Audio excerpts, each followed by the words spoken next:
Hello साथियों, मैं सौरभ कुमार सिंह। और लगातार शिक्षक बहाली के मुद्दे पर कल से जब से press conference Atul Prasad ji chairman BPSC का हुआ है, तब से लगभग लाखों अभ्यर्थियों के मन में कई सवाल हैं कि आगे क्या होगा। क्या सप्लीमेंट्री रिजल्ट को लेकर जो सरकार की तरफ से जो दलील दी जा रही है, क्या वही होगा, या जो डाटा न्यूज़पेपर के माध्यम से या कई न्यूज़ चैनल के माध्यम से, यूट्यूबर के माध्यम से जो प्रकाशित की जा रही है, फैलाई जा रही है, क्या वही होगा। तो लगभग 4700 रिजल्ट पर जो बातें हैं, या जो चेयरमैन सर ने भी लगभग ये कहा कि 4700-4800, तो अगर ये मानकर चलते हैं कि सब चीज़ों पर, चाहे प्रथम फेज की बहाली में अगर 4700 ही रिजल्ट आता है, तो क्या इस बात को आप स्वीकार करेंगे? क्या शिक्षक अभ्यर्थी किसी भी बात पर स्वीकार करेंगे? तो कल से लेकर लगभग हज़ारों कॉल और मैसेज मेरे पास आ रहे हैं। कई लोगों का, हम लगभग लोगों का फ़ोन रिसीव नहीं कर पा रहे हैं। मुझे लगता है कि ज़्यादातर लोगों का यही कहना है कि अब आगे क्या करना होगा, अब आगे क्या, कौन सा रास्ता अपनाना होगा। क्योंकि जो सीटों की आखिरी बताई जा रही है, जो सीटों का डाटा बताया जा रहा है प्रथम फेज की बहाली में कि हम देंगे या नहीं देंगे, या प्रायोरिटी मेरी ये नहीं है। कई परीक्षाओं का उदाहरण दे रहे थे, बीपीएससी 68वीं, AAO आदि आदि कई परीक्षाएं हैं, इसका रिज़ल्ट की प्रायोरिटी बता रहे थे।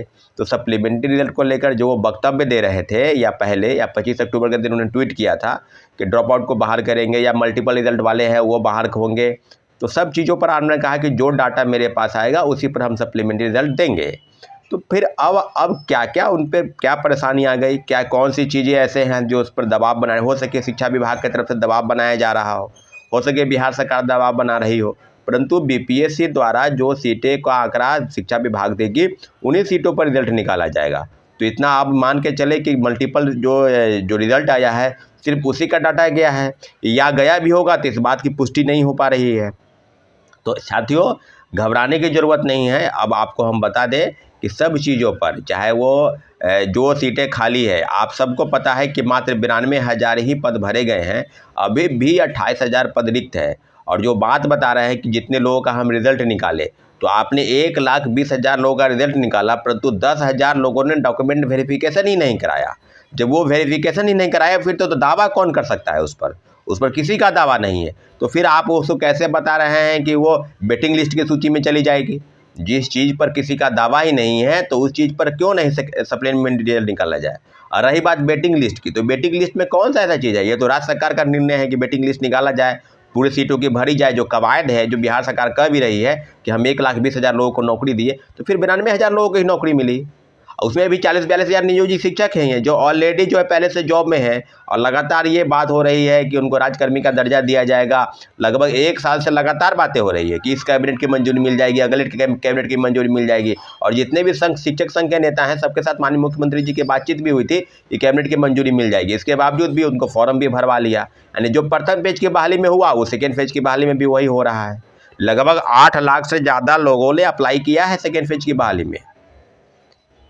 और नियोजित वाले की जो बात है कि उनके लिए एक अलग से नियमावली बनी, बिहार राज्य विशिष्ट शिक्षक नियमावली, जिसके तहत आपको डिपार्टमेंटल परीक्षाएं होंगी। आप एग्जामिनेशन पास करते हैं तो आपको राजकर्मी का दर्जा मिल जाएगा। अगर आप फेल कर जाते हैं तो जिस पद पर हैं उस पद से को भी आपको पद मुक्त किया जाएगा। तो इन सब चीज़ों पर अभी तक सरकार ने कोई नया तरह के, कोई नए कानून पर जो प्रावधान है शिक्षक नियमावली पर लेकर, उसको मंजूरी अगर दी है, तो फिर अलग से कैबिनेट के मंजूरी के क्या प्रावधान है? कैबिनेट की मंजूरी अगर मिल जाती है तो फिर उस परीक्षा का क्या मतलब होगा जो इस परीक्षा में वो लगातार शामिल हो रहे हैं? तो सरकार की तरफ से कोई स्पष्टीकरण नियोजित वाले के लिए नहीं है। और अभी जो लड़ाई है, जिस बात की चर्चा होगी, वो है कि सप्लीमेंट्री रिजल्ट के लेकर आप कमेंट करें कि आगे का कौन सा रास्ता होगा। क्योंकि ओवरऑल जो आप कमेंट करते हैं, जो बताते हैं, उसके बाद एक बैठक हम बुलाएंगे। 2 रास्ता है, एक आंदोलन का रास्ता है, एक कोर्ट का रास्ता है। तो दोनों रास्ते पर अगर आपके मन में कई तरह के सवाल हैं कि NIOS का DLED वाले का क्या होगा, ये सवाल सबके मन में है। NIOS DLED के मामले में जो दलील दी जा रही है, या कई यूट्यूबर, तो आप भ्रांति में मत रहे। सुप्रीम कोर्ट के फैसले का सम्मान सबको करना है। प्रथम पेज की बहाली में वो नहीं जाएंगे, इस बात की पुष्टि हो चुकी है या नहीं होगी, ये बिहार सरकार करेगी। लेकिन सेकेंड फेज की बहाली में NIOS DLED वाले भी फॉर्म भरे हैं, वो परीक्षा में बैठ भी रहे हैं। तो राज्य सरकार ने निर्णय कर भी लिया है कि NIOS DLED वाले को इसमें नहीं रहने देना, यानी जिन्होंने 18 महीने का मात्र कोर्स किया है वो नहीं रहेंगे। तो अब क्लियर जो सारी चीज़ें हैं मामले को लेकर, जो स्पष्टीकरण है DLED के मामले में, जो सरकार का आया निवेदन की आपको 2 साल की डिग्री, यानी 36 महीने का कोर्स होना चाहिए DLED, यानी 1 to 5 के लिए। तो अब सीधे अब कहा जाए कि बीएड वाले छट गए पहले प्रथम फेज की बहाली में 1 to 5 से, उसके बाद अब डीएलएड वाले छट गए NIOS वाले। तो सारी चीज़ें अब क्लियर हो रही है कि क्या सीटेट के मामले में अपेयरिंग वाले को मौका नहीं दिया। तो आप ही बताइए ना भाई, प्रथम फेज की बहाली में सीटेट अपेयरिंग, स्टेट अपेयरिंग, कई लोग नियोजित शिक्षक, डोमिसाइल नीति खत्म हो चुका था, तो सीटेट अपेयरिंग वाले को मौका देकर जो फेल है वो पास कर गए। हम ऐसा नहीं करें कि सीटेट अपेयरिंग वाले को मौका देना क्या गलत है, लेकिन अगर वो फेल कर गए तो फिर उनका रिजल्ट दिया गया, और जब रिजल्ट दिया गया तो आप बता रहे हैं कि उनके जगह पर हमने लोगों को कैसे भरेंगे, वो वेटिंग लिस्ट का मामला हो जाएगा, वो सप्लीमेंट्री का मामला नहीं होगा। तो फिर आपने फिर फिल्टर कैसे किया? जब कोई व्यक्ति फेल है, सीटेट ही फेल है और उसका रिजल्ट आ गया, तो उसको रिजल्ट देने का कहीं कोई प्रावधान नहीं है। तो सारी गलती सरकार के तरफ से, सारी गलती आयोग के तरफ से और शिक्षा विभाग की तरफ से, और खामियाजा छात्र भुगते। आपने इतने गलत लोगों का रिजल्ट क्यों दिया?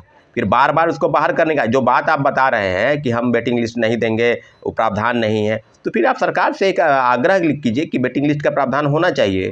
वेटिंग लिस्ट क्यों नहीं होना चाहिए? लगातार छात्र शिक्षक अभ्यर्थी जो है परेशान है, वो परीक्षा दिए, और जितने भी लोग हैं सब या तो कट ऑफ के पास या कट ऑफ के 1-2 नंबर नीचे हैं।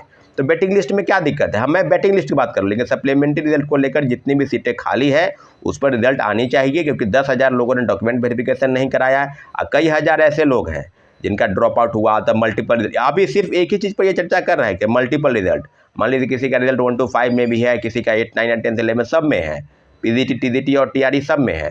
तो सब में अगर रिजल्ट है तो उस बात की चर्चा बीपीएससी चेयरमैन कई अपने चैनल पर बाइट देते हुए या ट्वीट के माध्यम से उन्होंने कहा था कि हम सप्लीमेंट्री रिजल्ट देंगे, एक नहीं एक से ज़्यादा रिजल्ट देंगे। तो फिर मुझे लगता है कि अपनी पास से वो पलट